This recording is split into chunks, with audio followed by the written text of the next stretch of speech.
오늘 본문에 보면 그 예수님의 부활을 믿지 못하는 사람들이 등장을 합니다. 그들은 바로 엠마오로 가는 두 제자였습니다. 사실 그들은 예수님의 이 부활을 믿을 수 있는 그런 계기가 있었습니다. 그것이 뭐냐면 그들은 두 가지 이야기를 들었습니다. 어떤 이야기를 들었냐면 어떤 여인들이 그 예수님의 무덤에 갔는데 천사가 그 여인들에게 예수님께서 부활하셨다라는 소식을 전해 주었습니다.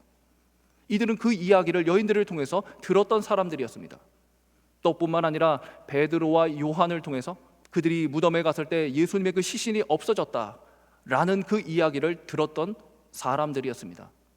그들은 이렇게 이 두 가지 이야기를 통해서 예수님의 부활을 믿을 수 있었던 그런 계기가 있었음에도 불구하고 예수님의 부활을 믿지 않았습니다.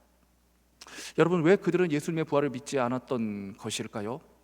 오늘 본문을 통해서 그 이유를 알 수가 있는데, 여러분 누가복음 24장 19절을 먼저 보십시오. 이르시되 무슨 일이냐? 이르되 나사렛 예수의 일이니. 그 다음이 중요합니다. 그는 하나님과 모든 백성 앞에서 말과 일에 능하신 선지자 이거늘.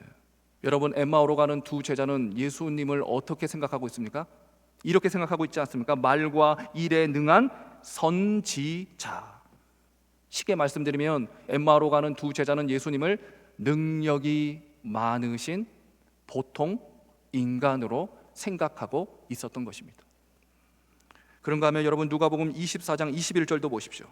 우리는 이 사람이 이스라엘을 속량할 자라고 바랐노라. 여기까지요. 예수님을 또한 어떻게 그들은 생각하고 있습니까? 이스라엘을 속량할 자다.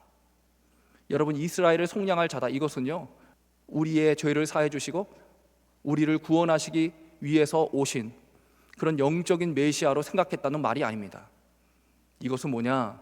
지금 로마로부터 아주 심한 압제를 당하고 있는데 이 압제로부터 해방시켜 줄, 그리고 다윗 시대처럼 윤택한 삶을 살게 해줄 그런 육적인 왕, 정치적인 메시아라는 그런 의미의 말입니다. 그러니까 여러분, 이들은 지금 예수님을 어떻게 생각하고 있는 것입니까? 제가 좀 전에 말씀드린 것처럼 이들은 또한 예수님을 능력이 많으신 우리와 동일한 인간 정도로 생각하고 있었던 것입니다. 이렇게 엠마오로 가는 두 제자는 예수님을 이 영적인 메시아가 아니라 바로 예수님을 능력이 많으신 우리와 동일한 인간 정도로 생각하고 있었기 때문에 그들은 예수님의 부활을 절대로 믿을 수가 없었던 것입니다. 예수님에 대한 올바른 인식이 없으면 우리의 신앙이 파괴될 수 있다는 것입니다. 여러분, 그리스도인들 가운데요 오늘 이 엠마오의 두 제자가 가지고 있었던 그런 예수님에 대한 인식을 소유하고 있는 사람들이 있습니다. 그냥 예수님을 단순히 나의 소원이나 풀어주는 그런 해결자로만 생각하는 사람들이 있습니다. 그렇기 때문에 예수님에게 기도했는데 기도 응답이 되지 않으면 신앙의 회의를 품고 낙심하고 절망하는 자리로 나아가게 됩니다. 여러분, 반드시 기억하십시오. 예수님은 물론 우리의 문제도 해결해 주시는 분이시기도 하지만 예수님은 근본적으로 우리의 죄를 사하시기 위해서 이 땅에 오신 영적인 메시아이십니다.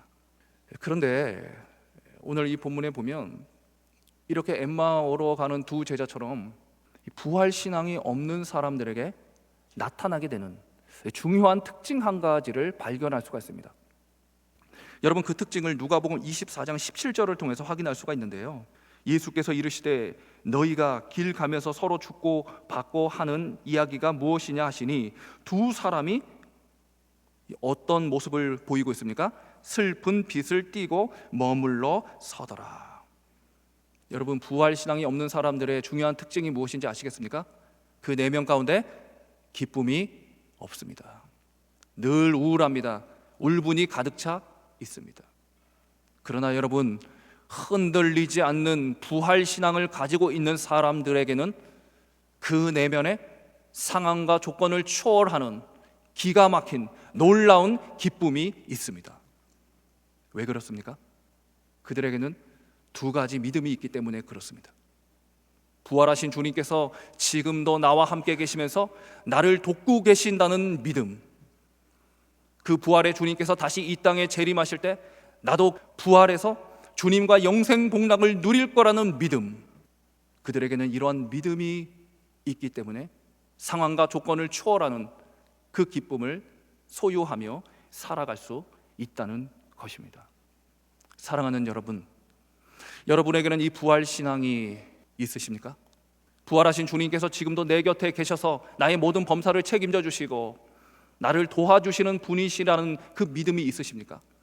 나도 나중에 예수님이 이 땅에 재림하실 때 예수님처럼 부활해서 예수님과 함께 영생 복락을 누릴 거라는 믿음이 있으십니까? 마지막으로 부활과 관련되어서 한 가지 더 말씀드리고 싶은 것이 있습니다. 그것은 뭐냐면 부활 신앙을 가지고 있는 사람들이 살게 되는 삶의 모습입니다. 여러분, 저는 그것을 고린도전서 15장 31절을 통해서 소개해드리고 싶습니다. 우리 다 같이 한번 읽어보겠습니다. 형제들아, 내가 그리스도 예수 우리 주 안에서 가진 바 너희에 대한 나의 자랑을 두고 단언하니, 중요합니다. 나는 날마다 죽노라. 여러분, 부활신앙을 가지고 있는 사람들이 살게 되는 그러한 삶은 뭐냐? 바로 나는 날마다 죽노라, 이러한 삶을 살게 된다는 겁니다. 여러분, 나는 날마다 죽노라, 이것은 두 가지로 해석할 수 있습니다. 첫 번째는 뭐냐? 나는 지금도 예수님 때문에 죽음의 고난을 당하고 있습니다. 그런가 하면 두 번째는 나는 앞으로도 예수님을 위해서 죽음의 고난을 당할 각오가 되어 있습니다. 그러한 삶을 반드시 살겠습니다. 여러분, 어떻게 바울은 이렇게 나는 날마다 죽노라, 이러한 삶을 살아갈 수 있었던 것일까요? 고린도전서 15장이 여러분 무슨 장인지 아십니까? 별명이 무엇인지 아십니까? 고린도전서 13장 하면요, 사랑장이라고 하죠. 고린도전서 12장은 은사장이라고 하죠. 고린도전서 15장은 뭐라고 할까요? 부활장이라고 합니다. 부활장. 여러분, 지금 바울은 부활에 대한 이야기를 하면서 바로 나는 날마다 죽노라, 이것을 언급하고 있는 것입니다. 그러니까 여러분, 바울이 나는 날마다 죽노라의 삶을 살아갈 수 있었던 이유는 무엇입니까? 바울에게는 어떠한 신앙이요? 부활 신앙이 있었기 때문입니다. 저는 이 부활절을 맞이하여서 부활의 주님만 찬양하는 여러분이 아니라 그 부활의 주님 덕분에 생겨난 그 부활의 신앙을 반드시 소유하셔서 바울처럼 나는 날마다 죽노라, 저는 이 부활의 신앙을 가지고 언제나 주님을 위해서 고난받기를 두려워하지 않고 기꺼이 고난의 삶을 살겠습니다, 이러한 삶에 동참할 수 있는 저와 여러분 되시기를 간절히 축복합니다.